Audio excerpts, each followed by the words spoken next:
C'est pas un hasard si Street Press, on a fait cet exercice-là depuis nos débuts, soit de former des gens au journalisme qui n'étaient pas des journalistes professionnels, soit d'ouvrir la rédaction pour que les gens comprennent comment on travaille, soit de faire participer des gens qui n'étaient pas des journalistes à la rédaction.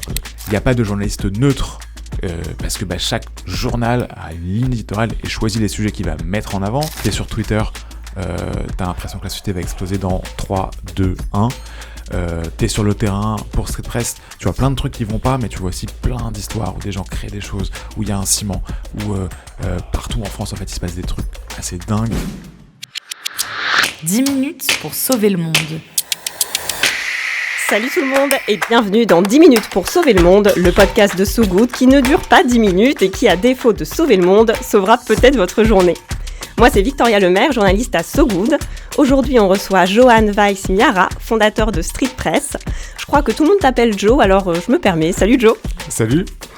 Je parle sous ton contrôle. Street Press, c'est un média en ligne né en 2009 et qui parle à la jeunesse urbaine, notamment à Paris et ses banlieues, loin des clichés qui les entourent.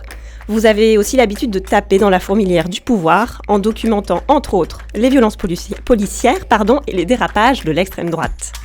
Pas de bâtonnage de dépêche, comme on dit dans le milieu, mais de l'information exclusive, de l'enquête, du terrain. En même temps que l'aventure Street Press, Joe, tu as aussi monté un restaurant de houmous à Montreuil, Houmous Joe. T'avais peur de t'ennuyer en étant seulement journaliste, fondateur d'un média indé et papa de 3 enfants.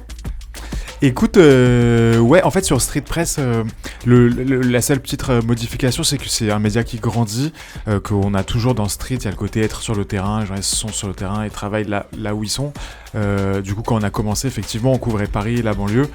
Aujourd'hui, on couvre la France, incluant les Dom-Tom, Mayotte, des endroits où les médias vont pas forcément mettre des moyens, on essaye de le faire aussi.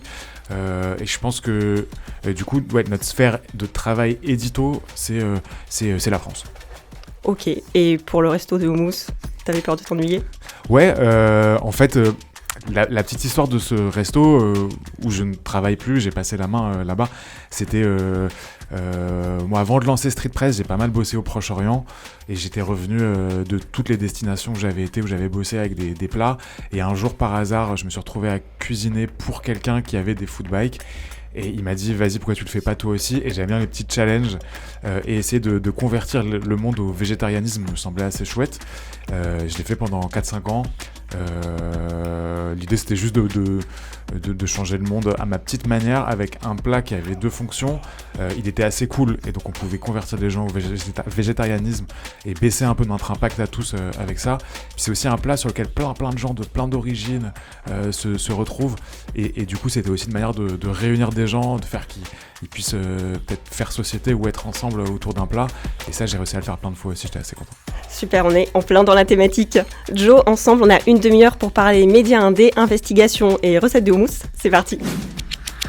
10 minutes pour sauver le monde. Ils sont arrivés en bande, en retard, et se tiennent à l'écart chacun pour soi, près des sorties. Nous sommes dans le 13e arrondissement de Paris. Jour de concert et jour de défi. Car aujourd'hui, derrière les arbres, 3 bandes rivales sont de la partie.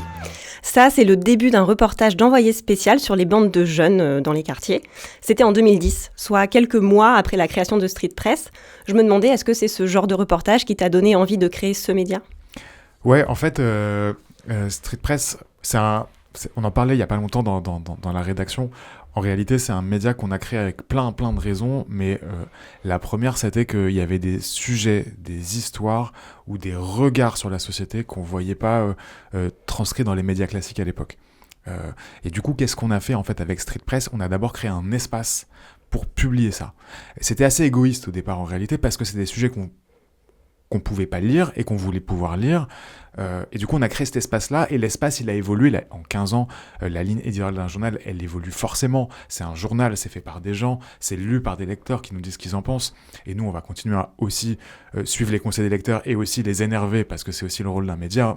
On n'est pas un SAV, on est un journal qui pose des questions sur ce qui se passe dans la société. Et du coup, cet espace-là qu'on a créé, il a grandi d'abord. On traite pas que Paris et la banlieue aujourd'hui, on va partout en France. Et aussi, c'est un espace de liberté pour pour les journalistes. Et donc, on a des règles éditoriales en interne. On va pas traiter un sujet s'il est déjà traité par d'autres. Ou alors, il faut vraiment proposer un angle différent et nouveau. Ça va être essentiellement des reportages de terrain ou de l'enquête. Donc, on a ces contraintes-là. Mais une fois qu'on a dit ça, on est quand même sur un espace de liberté pour les journalistes qui nous permettent d'explorer plein de choses. Et sur ce sonore qu'on entendait là, sur les quartiers populaires, en réalité, un des points qui a fait qu'on a lancé Street Press, c'était qu'on voulait créer un média qui, quand il parle de ces sujets-là, il est crédible, il parle à hauteur d'homme, et il va aussi représenter les gens dont on parle. Et donc ça nécessite plein de choses. Par exemple, il n'y a pas de journaliste de Street Press qui va vous dire qu'est-ce que tu fais demain ? Je vais partir en reportage en banlieue, je vais passer le périphérique. Ce genre de truc qu'on peut parfois entendre dans des rédactions nationales, c'est tout ce qu'il ne faut pas faire. Oui, c'est un petit peu ce que je voyais, c'est que vous ne partez pas sur le terrain, en fait, vous êtes déjà sur le terrain et donc vous parlez à cette hauteur d'homme et de choses dans lesquelles vous êtes un petit peu en immersion, si j'ai bien compris. En fait, c'est ça le point de départ. Le point de départ, c'est aussi de dire que si on fait ça, on va aussi pouvoir créer de la confiance entre le média et les gens qui le lisent. Dans une société, si on ne fait pas confiance aux médias pour s'informer, on a un bug démocratique qui est énorme. Et puis, en fait, ce prisme-là, il permet d'arriver sur des choses, des histoires ou des séries documentaires qu'on ne verra pas ailleurs. Il y a un sujet qui passe sous les radars depuis des années qu'on traite, nous, sur la durée à Street Press. C'est pas un sujet sur lequel on est extrêmement identifié. Pourtant, on a fait une première série documentaire avec France Télé, une seconde que pour nous, qui a été diffusée sur YouTube avec chaque fois 5, 6 ou 7 millions de vues dans la deuxième saison, où on parle des rixes entre jeunes dans les quartiers. C'est un sujet qui passe sous les radars parce qu'en réalité, dans les médias classiques, il est traité sous le mode du fait divers. Et on va jamais chercher sur les conséquences ou sur les causes ou sur l'impact que cet acte-là, donc une rixe entre jeunes qui va laisser un mort ou des blessés, des paraplégiques sur le terrain, quel va être l'impact à long terme de tout ça dans la vie des gens. Il y a d'autres pays où c'est des sujets qui sont traités dans les médias et traités par les politiques publiques. Je pense par exemple au UK, qu'on a traité nous en allant voir comment c'était fait avec une série qui s'appelle Knives, que vous pouvez retrouver sur YouTube aussi, donc qui est sur la guerre des couteaux en Angleterre. Si vous allez en Angleterre, vous allez voir que l'État mesure la question des rixes, des guerres entre bandes de quartier, mesure les blessés, les morts, met en place des politiques publiques au niveau national. En France, le sujet, il passe sous les radars. Il n'y a pas de politique au niveau national. Ça va être les élus locaux qui vont colmater des brèches en réalité et essayer de trouver des solutions pour résoudre à minima une partie du problème. Et donc nous, c'est des sujets qu'on traite d'un point de vue éditorial, sous la forme de séries documentaires vidéo. Et en fait, c'est ce prisme-là, ce regard-là de Street Press qui fait qu'on aboutit à ce genre de format. Et c'est des formats qui vont... de par le nombre de vues de ce sujet, on voit que ça interpelle les gens, que nos lecteurs, nos abonnés sur YouTube vont les binge-watcher en général quand la saison démarre et que ça répond à une attente, en réalité. Oui, là, on est en plein dans on va dire, les millions de vues et d'abonnés actuellement. Je vais revenir un petit peu en arrière sur l'histoire un petit peu de Street Press. À l'époque où tu fondes Street Press, donc en 2009, j'ai vu que tu étais fraîchement diplômé d'un MBA de l'ESSEC Business School. Comment on passe d'étudiant d'école de commerce à fondateur d'un média sans thune, plutôt à gauche ? Alors, ils ont été sympas parce qu'ils me l'ont donné et que toutes les UV n'étaient pas validées. Je sais pas si c'est très légal. En réalité, pour payer les études, mon job étudiant, c'était journaliste. Et commencé tôt. Et ouais. Et journaliste sans avoir fait une formation spécifique. Du coup, ça faisait arriver aussi avec en même temps une naïveté et une fragilité sur le terrain qui peut-être permettait de voir ou d'écouter d'autres choses. Et du coup, ouais, le diplôme en soi, il permet vraiment un truc, c'est que parfois au rendez-vous, il y a des gens que ça va rassurer. Ça peut peut-être aussi rassurer mes collègues à Street Press de se dire que le mec qui est aux commandes a ce diplôme. Pour la petite histoire, je marchais quelques années après Franck Hanès, du coup de Sopress. Et quand moi je voulais lancer Street Press, du coup, en théorie, quand on monte une entreprise quelle qu'elle soit, on nous propose de faire un business plan, donc un tableau Excel avec des modèles de revenus, combien on va dépenser, combien on va gagner. Et du coup, dans cette école de commerce, il y avait un cours de business plan. Donc moi, je voulais lancer Street Press. Et donc j'arrive tout feu tout flamme dans ce cours en disant j'ai une idée. C'est ça que je vais développer pendant le trimestre. Et en fait, c'est beaucoup plus long à monter un média, ça prend pas un trimestre. Ouais, j'imagine. Bon, bref, mais le prof de ce cours qui avait intitulé Business Plan, donc modèle économique, est un peu dépourvu quand je lui explique le truc. Et il me ressort un tableau Excel fait par Franck Hanès pour un magazine qui à l'époque s'appelait Sofa, qui était l'ancêtre de SoFoot, sauf que ça parlait, je crois, d'ameublement ou de design intérieur. Et il me dit, tiens, regarde ça, peut-être que ça va t'aider. Et donc le premier business plan, donc modèle de combien on va gagner, on va dépenser de Street Press, il est fait sur l'Excel du premier business plan de Sofa, donc l'ancêtre de SoFoot Society, etc. Donc c'est la même matrice Excel. Après, je pense que les éditoriales sont géniales toutes les deux, mais c'est pas les mêmes. Mais l'Excel de démarrage, c'est le même. Ok. Donc ça sert au moins à ça, une école de commerce. Au moins, quand on a en tout cas d'autres aussi patrons de presse qui sont passés par là, ça peut faciliter les choses. Peut-être. Ouais. Aussi. Une autre anecdote que j'avais vue passer, c'est que au moment justement où tu vas fonder Street Press, tu vas jouer un petit peu au MacGyver du financement en contractant un prêt à la conso. Est-ce que c'est exact ? Ouais, parce que une fois que l'Excel est fait et le joli PowerPoint qui doit expliquer en fait ce qu'on doit faire, en théorie, c'est censé nous aider à avoir un crédit ou dans le monde des écoles de commerce, peut-être des investisseurs, des choses comme ça. Je dois avouer que moi, ça n'a pas été concluant. Et peut-être que en gros, ce qu'on disait pour Street Press, on disait on va faire un média qui va parler des gens qu'on ne voit pas représentés dans les médias classiques. On ne va pas avoir d'annonceurs. En fait, on savait pas très bien comment ça allait se financer cette histoire, pour être très honnête. Nous. En fait, on y allait, on savait ce qu'on voulait dire, on savait pas très bien comment on allait tenir plus qu'un mois ou deux. Donc, en fait, a posteriori, je comprends que des banques, par exemple, n'aient pas voulu prêter beaucoup d'argent, mais il fallait quand même qu'on démarre. Enfin, moi, je voulais démarrer, je croyais au truc, et du coup, j'étais juste voir la banque en leur disant, je veux refaire ma salle de bain, prêtez-moi 5 000 €. Et en fait, on démarrait, on bricolait, c'était très artisanal. Et donc, en fait, cet argent-là suffit pour démarrer. Et finalement, 16 ans après, c'était... Ça fait que 15 ans quand même. 15 ans, enfin, tu avais raison. Mais ouais. Oui, j'ai pas le mois en tête de création. Ouais, en fait, c'était la fin de... Ouais, non, mais en gros, je pense que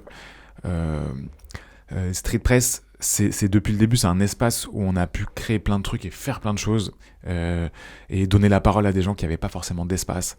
Et en fait, une fois qu'on a dit ça, c'est vraiment un projet éditorial. Donc, en réalité, on a construit un modèle économique au fur et à mesure. Aujourd'hui, c'est nos lecteurs et nos lectrices qui nous financent.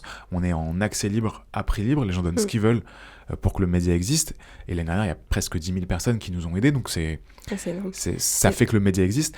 Mais le projet, il est avant tout éditorial. C'est un projet de raconter la société à hauteur d'homme. Et une fois que tu as dit ça, je pense que le meilleur moyen de le financer et qui reste indépendant, c'est que les lecteurs le financent en fonction des moyens que eux ils ont, chacun individuellement. Et en réalité, une fois qu'on a dit ça, c'est une histoire qui va continuer, qui continue avec les lecteurs aussi. Et tout ce qu'on a construit avant, c'était une manière de tenir, parce qu'on n'a jamais été un média qui a couru après l'audience. Donc si tu cours pas après l'audience, t'as pas beaucoup d'audience au démarrage. C'est une audience qui s'est construite aussi petit à petit. Et donc c'est pas de la publicité ou des choses comme ça qui vont te financer au démarrage. C'est assez particulier, c'est peut-être pas très explicite. Est-ce que tu peux expliquer en 2 mots le modèle économique aujourd'hui de Street Press et comment vous arrivez justement à fournir toute cette information, faire ces enquêtes et que les contenus restent en accès libre ? Ce qu'il faut comprendre, c'est que Street Press, c'est un média de taille moyenne. Il y a une petite vingtaine de journalistes qui, à temps plein, bossent toute la journée, donc des journalistes, des vidéastes. Et il y a chaque mois entre 30 et 40 contributeurs extérieurs qu'on appelle des pigistes, qui peuvent être des photographes, des journalistes, des illustrateurs, des illustratrices, des monteurs vidéo, des monteuses vidéo, qui vont appuyer l'effort qu'on fait et que la rédac permanente peut pas faire. Ou qui vont se projeter sur des terrains où nous, on n'est pas et on n'a pas le temps d'aller. Ou qui vont nous proposer des histoires. Et c'est tout ça, toute cette équipe-là, qui fait le journal chaque semaine. Et du coup, en fait, une fois qu'on a dit ça, on dépense de l'argent. Chaque mois. Et l'enquête, ça coûte cher. C'est un journal indépendant. Il y a un tout petit peu de publicité, mais c'est plus des copains ou des ONG avec qui on est amené à filer un coup de main. Mais donc, l'essentiel de nos revenus, c'est les dons des lectrices et des lecteurs qui font en général un don récurrent. C'est-à-dire, soit ils s'engagent à donner de l'argent chaque année ou chaque mois. Mais c'est eux qui choisissent le montant. Du coup, ceux qui font un don récurrent, ils appartiennent au club Street Press, donc on les rencontre, on fait des apéros, on fait en sorte qu'ils puissent interagir avec la rédaction facilement, qu'ils reçoivent aussi des nouvelles de notre côté plus régulièrement. Et ce club-là de lecteurs, c'est ce qui fait que le média existe. Et à partir de 1 euro en fait, de dons, tu rentres dans le club des lecteurs. Mais si tu as plein de thunes, tu peux donner beaucoup plus. Donc c'est une sorte de modèle un peu socialiste finalement, où chacun donne ce qu'il peut, où tu peux dire c'est le modèle du chapeau. On peut dire que c'est le modèle du chapeau à un concert. C'est en accès libre et à prix libre. Ok, et ça représente à peu près combien, quel pourcentage Aujourd'hui, ça va être plus de la moitié. On est à 60% de nos revenus qui sont les dons des lecteurs, et on va compléter avec des subventions, du mécénat et un petit peu de revenus qu'on avait historiquement, où au départ on avait juste nous et pas de lecteurs, et donc on faisait un petit peu de prod vidéo pour des ONG, des syndicats, des assos. Super.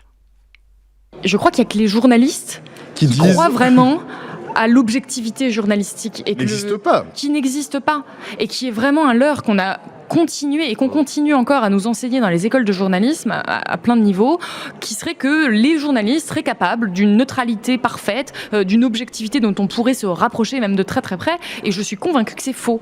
C'est super, t'écoutes CNews pour préparer les émissions. C'était pas CNews, c'était France Info. Pardon. Et donc la journaliste Salomé Saké du média indépendant Blast, et donc elle parle de la fameuse... Là j'ai bugué en fait quoi. C'est vrai ? Qu'est-ce qui t'a fait bugger ? Ouais, ok, mais continuons. Ok, continuons. Donc elle parle ici de la fameuse objectivité journalistique, et dans donc un mythe qui a la peau dure dans le milieu du journalisme, mais sur lequel on revient de plus en plus. Dans le manifeste de Street Press, où vous revendiquez d'un journalisme engagé, je me demandais ce que ça voulait dire pour toi, et si ça vient en opposition à cette prétendue objectivité des journalistes. Je pense, dans l'extrait qu'on écoutait juste avant, en réalité... en fait, je pense qu'on a tous des trucs à dire collectivement comme citoyens sur et à reprocher, et sans doute à raison, aux médias, aux journalistes, comment ils travaillent, etc. Je pense que la première règle en réalité que nous on doit s'appliquer comme médias, comme rédaction, c'est de ne pas être une boîte noire. En réalité, il faut expliquer comment on travaille, c'est quoi nos contraintes. C'est pas un hasard si Street Press, on a fait cet exercice-là depuis nos débuts, soit de former des gens au journalisme qui n'étaient pas des journalistes professionnels, soit d'ouvrir la rédaction pour que les gens comprennent comment on travaille, soit de faire participer des gens qui n'étaient pas des journalistes à la rédaction, soit aujourd'hui pour les membres du club de Street Press qui puissent rencontrer les journalistes et leur poser plein de questions. En réalité, on a ce devoir, en même temps qu'on fait notre travail, d'expliquer comment on travaille. On va pas tout expliquer. Ça peut pas être une transparence totale, on protège nos sources, il y a plein de choses. Mais le devoir des journalistes aujourd'hui, en 2025, si on veut créer de la confiance, c'est aussi d'expliquer comment on taffe. Une fois qu'on a dit ça, ça n'empêche pas de critiquer, s'auto-critiquer, d'essayer de s'améliorer, c'est un truc qu'on fait souvent à la rédaction à Street Press, et aussi d'assumer finalement comment on travaille. Comment est-ce qu'on travaille à Street Press ? On est des journalistes, c'est ce qu'on disait tout à l'heure, un sujet n'est pas traité, c'est intéressant, il faut le raconter. Mais ça ne suffit pas. Pourquoi est-ce qu'on choisit ce sujet-là et pas un autre, et comment est-ce qu'on regarde ce sujet ? En réalité, ça, c'est le b.a.-ba du journalisme. Donc, en réalité, il n'y a pas de journaliste neutre, parce que chaque journal a une ligne éditoriale et choisit les sujets qu'il va mettre en avant. Tu écoutes la radio, c'est quoi le premier sujet que tu vas avoir au début du flash radio ? La hiérarchie. Voilà, comment tu hiérarchies, qu'est-ce que tu vas chercher ? Et puis, quelles questions tu vas poser ? Alors, quelles questions tu vas poser ? Ça peut être, nous, Street Press, on va représenter des gens qui se posent des questions sur un sujet, on va poser les questions à un décideur public, à un politique, à un associatif. Ça peut être aussi quel regard on va avoir sur un sujet. On a sorti la semaine dernière un sujet sur les usagers de drogue à Lille, dans un quartier où c'est un sujet compliqué.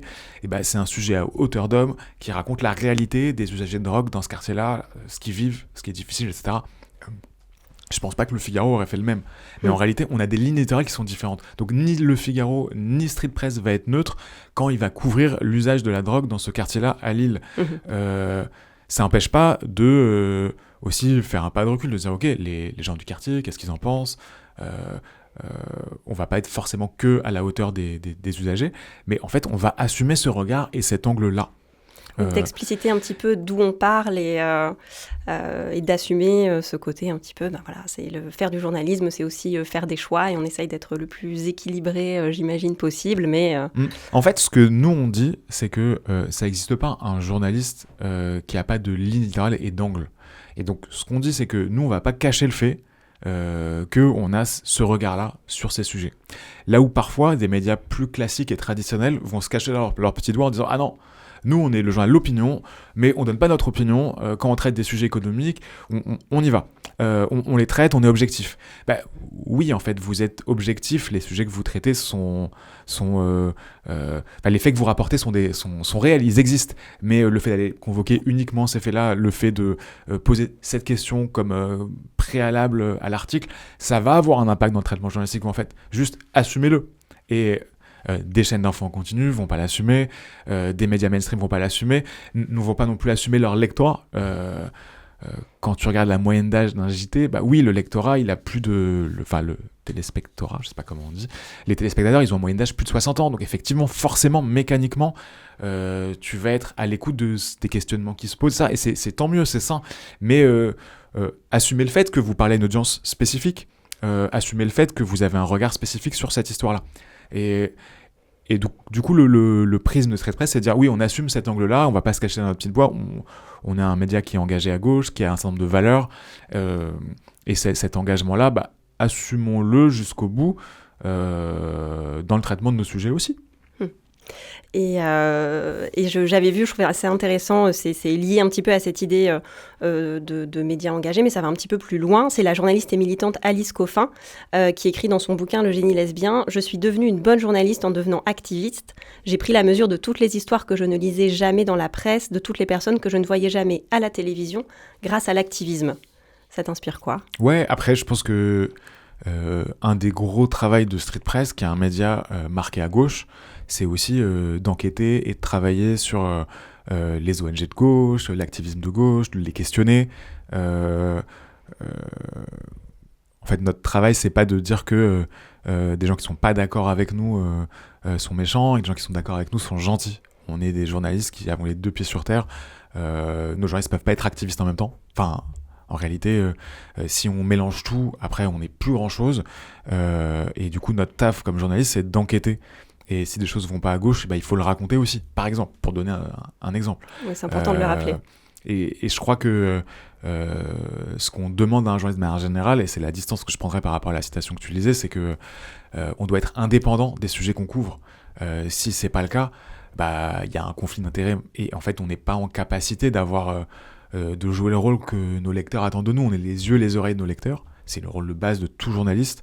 Et si nos yeux et nos lecteurs veulent pas voir quelque chose parce que ça dessert nos intérêts ou les intérêts d'une cause qu'on devrait défendre parce qu'on est aussi activiste en même temps, on a un souci. Ça n'empêche pas d'avoir plein de contacts dans ces milieux-là, de les fréquenter, de travailler avec eux. Mais de pas être partie prenante. On est les pieds dans le sol, mais je pense qu'il faut, à un moment donné, en fait, si on veut bien faire notre travail et garder la confiance de nos lecteurs, tous nos lecteurs, même des lecteurs qui sont pas d'accord avec nous, parce qu'il y en a plein aussi, et en fait on se doit de nous pas tout mélanger. Et donc je pense que c'est important d'être sur le terrain, 100% avec ce que disait Alice Coffin, mais nous on est des journalistes et on n'est pas des activistes. Joe, on arrive au milieu de l'émission, c'est l'heure du « tu préfères ». Un jeu de la Tu préfères ou tu préfères Préfère ce jeu dilemme auquel on a toutes et tous déjà joué à un moment, ici basé sur de vraies actualités. T'es prêt ? Oui, je veux pas une jambe en mousse. Tu préfères que Shein, le géant chinois de la fast fashion, soit condamné à une amende record ou que le Brésil et l'Espagne unissent leurs forces pour taxer les super riches ? S'attaquer à la fast fashion ou aux ultra riches ? Écoute, en fait, là, c'est un peu dur parce que ce que tu me demandes, c'est un peu un travail qu'on fait aussi tous les jours à Street Press de est-ce qu'on fait ça ou ça ? Et en fait, on va se demander qu'est-ce qui va être le plus utile. Donc là, je me demande qu'est-ce qui est le plus utile. Et j'ai un peu l'impression que si on arrive à taxer les ultra-riches avec deux pays qui sont pas sur le même continent, ça peut aider à avoir un travail sur la justice fiscale d'un point de vue mondial. Et je pense que ça aura un impact et qu'après, ça peut impacter plein de politiques publiques en France et dans le monde, et du coup taxons les riches avec l'Espagne et son voisin. Voilà. Très bien, écoute, en tout cas, c'est le cas. Le Premier ministre espagnol Pedro Sánchez et le président brésilien Lula ont plaidé pour une taxation des super riches début juillet à un sommet de l'ONU. Et dans le premier cas, Shein vient d'être condamné à une amende de 40 millions d'euros par le gendarme français de la concurrence pour pratiques commerciales 40 trompeuses. Millions d'euros, waouh, c'est énorme. Hein. Écoute, c'est peut-être 1 heure de leur vente de produits en France ou un truc comme ça. On prend ce qu'il y a à prendre pour débuter. Donc ça conforte ton choix. Ouais. Ça conforte ton choix, on est d'accord.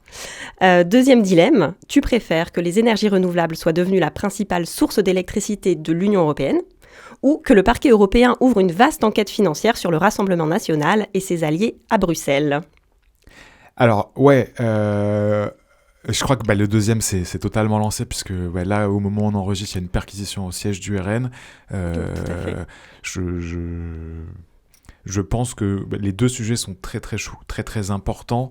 Après, c'est vrai que Street Press travaille beaucoup sur l'extrême droite, ça nous mobilise, ça nous engage au quotidien, et on voit à quel point en réalité le travail qui est fait par la justice au niveau français et européen a un impact en réalité sur ces organes d'extrême droite. Après, ça n'empêche pas qu'il y a un travail de fond qui est dingue à mener en France à tous les niveaux en fait, pour faire baisser l'extrême droite et ses courants ces organisations politiques, mais on a vu l'impact par exemple des précédentes procédures, et je sais que ça a un vrai impact. Ok, bon. Je me doutais un petit peu du choix, mais j'ai posé la question quand même. Donc les énergies renouvelables sont en effet devenues en 2024 la principale source d'électricité de l'UE, à hauteur de 47,3%, et une enquête vient d'être ouverte sur l'ex-groupe européen Identité et Démocratie dont fait partie le RN, qui est suspecté d'avoir indûment dépensé 4,3 millions d'euros.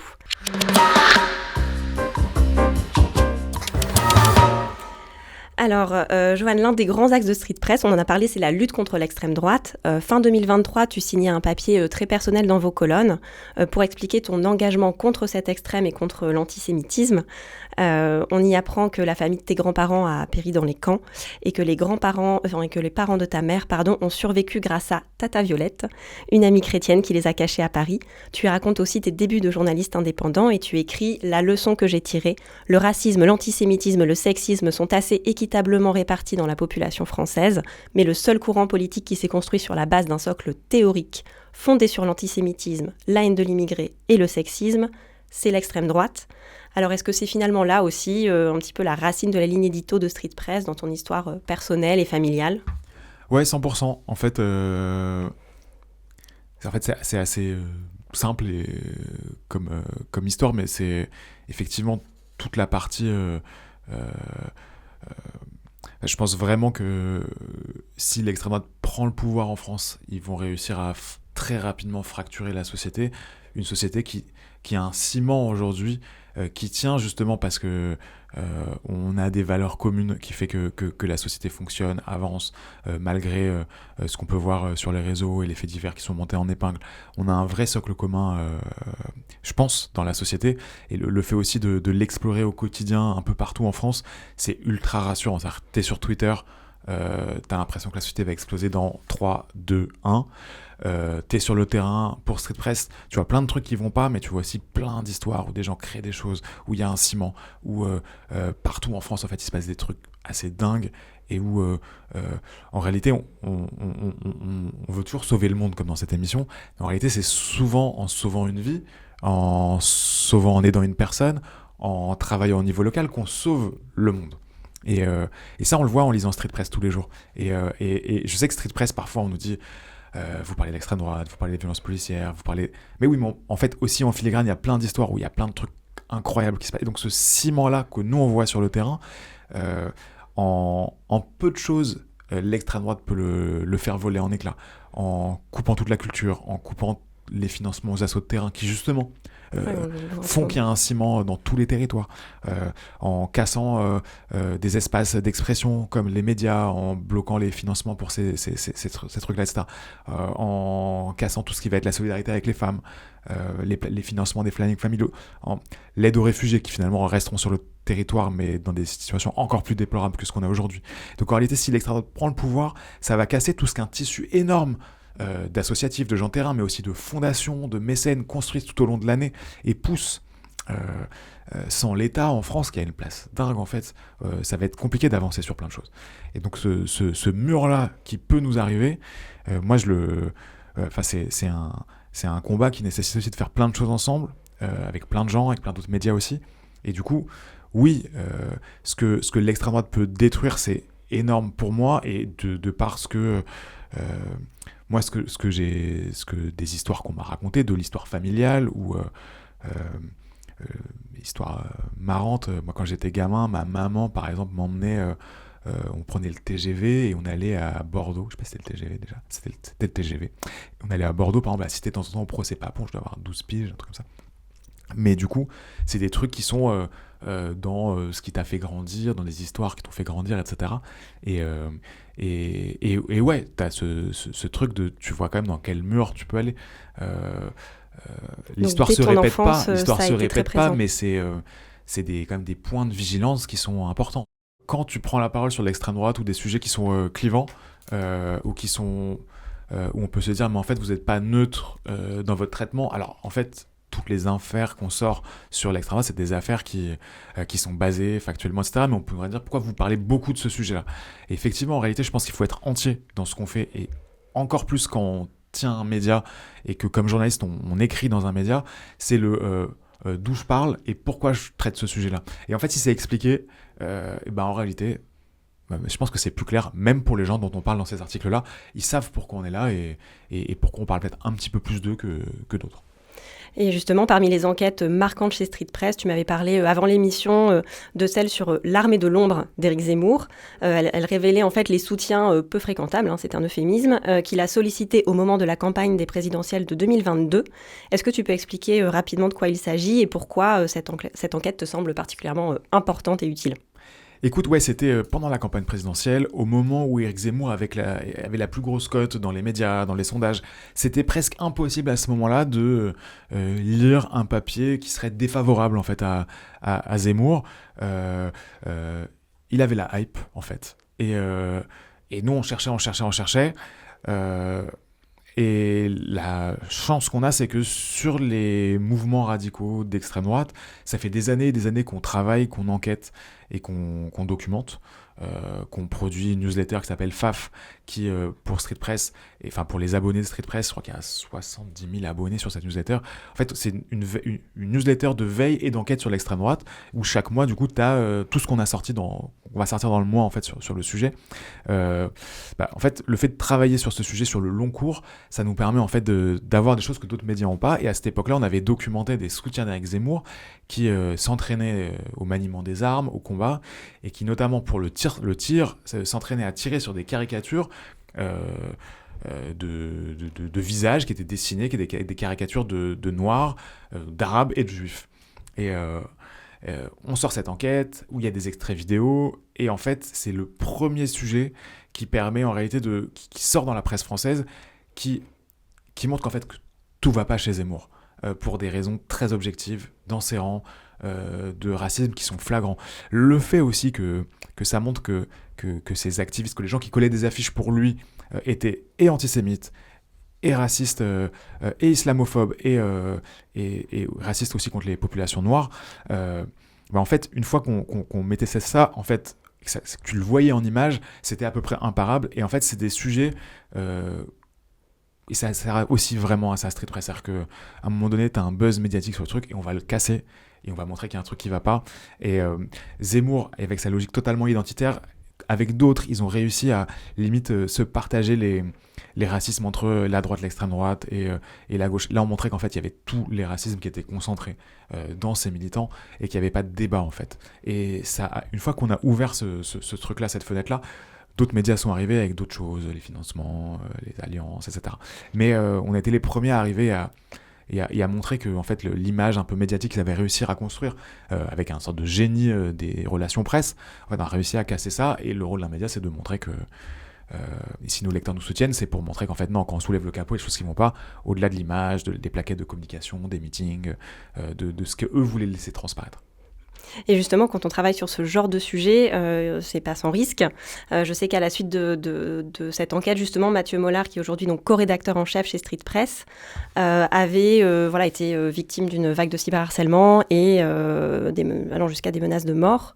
Quand on travaille sur ces sujets, voilà, c'est des vrais enjeux. Comment vous faites pour justement gérer ces enjeux de sécurité et continuer à faire votre travail ?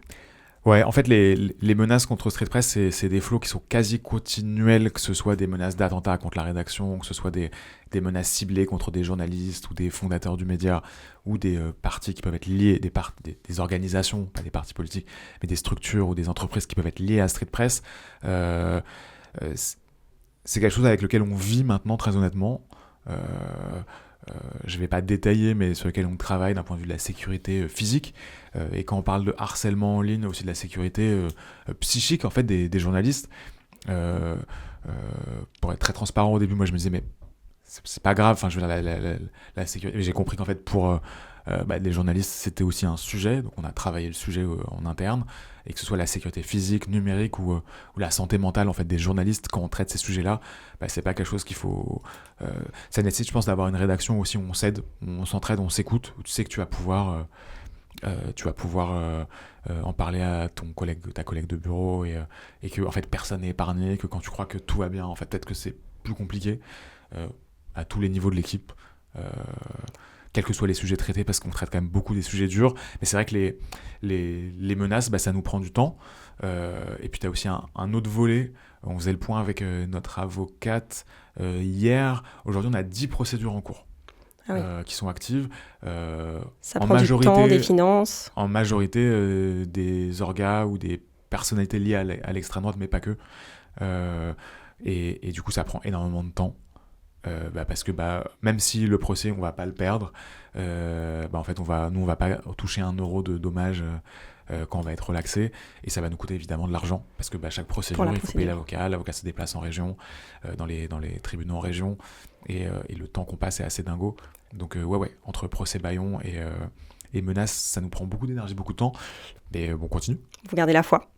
J'avais plein d'autres questions sur la lutte contre l'extrême droite, la coopération entre les médias indés, mais malheureusement, on manque de temps. On se rapproche donc de la fin de l'émission, le moment où je sors ma boule de cristal pour imaginer 3 scénarios pour ta vie future. Mais quand même, le vrai truc, c'est que je crois que les médias indés, on a chacun nos lignes édito qui sont différentes, mais on arrive à se rassembler dans les moments qui sont importants, que ce soit sur des enquêtes, que ce soit sur parfois des mobilisations. Et en fait, on croit vraiment en ça, on passe du temps là-dessus, et il y a plein de liens qui se créent aujourd'hui entre Street Press et plein d'autres de rédac indés, et je crois que c'est notre force pour les mois et les années à venir avec ce qui arrive. On a des grosses échéances démocratiques, les municipales en mars, des législatives qui vont arriver, la présidentielle en l'année suivante, donc en 2027. Et donc tout ça, on le fera avec d'autres médias, c'est sûr. Bien sûr. Et donc, est-ce que tu es prêt pour l'instant boule de cristal et vie future ? Avec plaisir. Janvier 2027, après 18 années de bons et loyaux services à Street Press, tu décides de quitter tes fonctions pour te lancer dans la politique. Suite à l'éviction de Jean-Luc Mélenchon de la France Insoumise et l'intégration du Parti Socialiste au Bloc Central, tu crées au sein de LFI une branche autonome, la Street Insoumise. L'objectif, que les gamins des quartiers goûtent au même hobby que ceux du 16e, de l'optimisme au printemps, des colos à New York l'été et des rallyes inclusifs en hiver. Rien à voir cependant avec le rallye des aristos, ici on participe à une course de karting entre 2 gorgées de champomis. Ou alors Joe, afin de diversifier à tour de bras les revenus de Street Press, tu lances une déclinaison de ta marque média, comme disent les marketeux. Tu commences par lancer Streetder, une app de rencontre pour banlieusards et jeunes urbains en quête de love. Le succès est immédiat. On murmure dans les couloirs que le député Sébastien Delogu aurait rencontré Ayana Kamura sur la plateforme. Sur ta lancée, tu fondes également Street Hair, un salon de coiffure où seuls l'undercut, le mulet et le bun sont autorisés, toute coupe de faf étant évidemment prohibée. Tu tenteras même de racheter le Street View de Google avant de lancer ta propre version basée exclusivement sur les photos Snapchat de ton lectorat. Ou bien Joe, tu plaques tout pour te lancer dans la houmusso-thérapie. Parmi tes trouvailles, la piscine individuelle à base de boules de falafel. Pour y plonger, combinaison en cuir de pois chiches et charlotte à base d'oléagineux obligatoire. Une fois dedans, une option largage de pain pita est possible moyennant supplément. Tu fais fortune Joe, permettant à tes potes de Street Press d'avoir leur propre piscine à houmous taille familiale dans leurs locaux. C'est un peu le baby-foot de start-upper version journaleux. Alors, même si j'adorerais avoir une piscine à houmous chez moi, je passe sur celui-là. La politique, j'ai jamais donné mon avis sur les trucs en vrai. Et je pense qu'un journaliste, c'est pas plus intelligent que les gens qui lisent nos articles. Donc, et en général, on donne même pas nos avis dans les articles de Street Press. Il y a des angles, etc. Mais voilà. Du coup, je suis à fond sur le projet là qu'on va lancer en sortant du studio de Streetder et de Street Hair. Parce que déjà, si on peut créer du love entre nos lecteurs, ça fera une communauté. Après, il y aura même des enfants qui seront les donateurs et qui financeront Street Press. Des Street Donc, Kids. on construit un truc sur le long terme. Donc, je suis assez chaud. Et puis, si on peut coiffer la street... Il y a un mec qui s'appelle Street Coiffe sur Insta. On a fait un reportage sur lui à Grenoble, je crois. Un street Incroyable. coiffeur qui faisait des coupes dans la rue. Je dis pas de conneries. Je t'enverrai le lien. Ouais. 10 minutes pour sauver le monde. 10 minutes pour sauver le monde, 9e épisode, rideau. Merci Joe d'être passé au micro de So Good. On te retrouve donc chez Street Press et ton resto atelier de houmous à Montreuil existe toujours, même si tu n'y es plus. Et n'oubliez pas de lire et de soutenir la presse indépendante. Vous pouvez faire un don à Street Press en ligne, chaque euro compte. Merci également à Éléonore Théry et Romain Salas pour la préparation, à Olsinde pour la réalisation et à Also pour le montage. On se retrouve bientôt pour un nouvel épisode. Merci. Salut. 10 minutes pour sauver le monde.